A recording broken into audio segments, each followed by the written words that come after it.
But first, state lawmakers are talking about a budget surplus, but some school districts like Pflugerville are talking about budget cuts. Thanks for joining us tonight at 9. I'm Daniel Marin. The district is considering closing schools and not renewing some programs. It sparked protests outside this evening's board meeting. This all comes as lawmakers are discussing increasing education funding across the state. KXAN's Nabil Ramadna joins us now with what you need to know about what happened tonight at the meeting.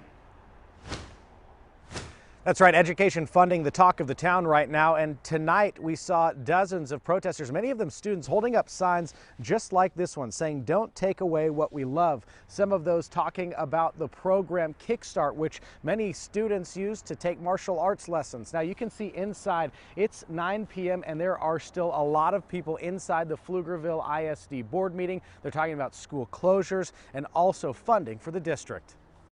Fighting to save a program they love.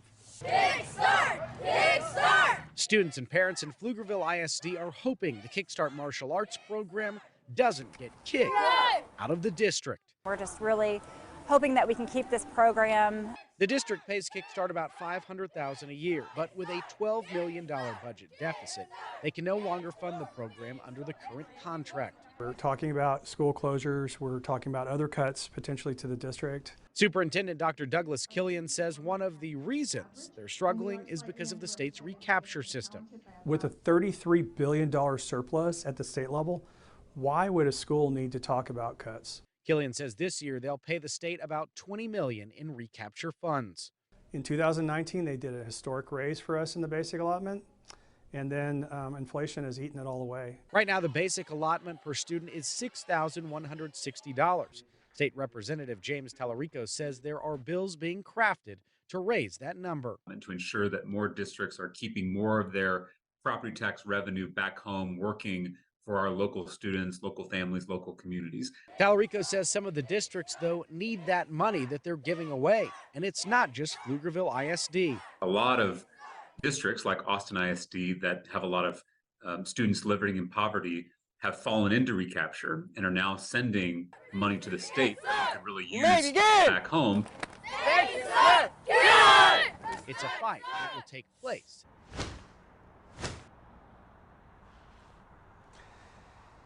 And Dr. Killian, superintendent here in Pflugerville ISD, says he hopes that the parents and students who are out protesting here actually take that protest to the Capitol and reach out to their lawmakers to make them know about the issues. As far as that Kickstart martial arts program, it has not been cut yet. They are in contract negotiations at this time, and we will keep you up to date with the very latest on the plans to possibly shut down schools here in the district. Reporting live, Nabil Ramadna, back to you. All right, Nabil, thank you very much. And how the state funds your school district comes up every 2 years when lawmakers meet for the legislative session.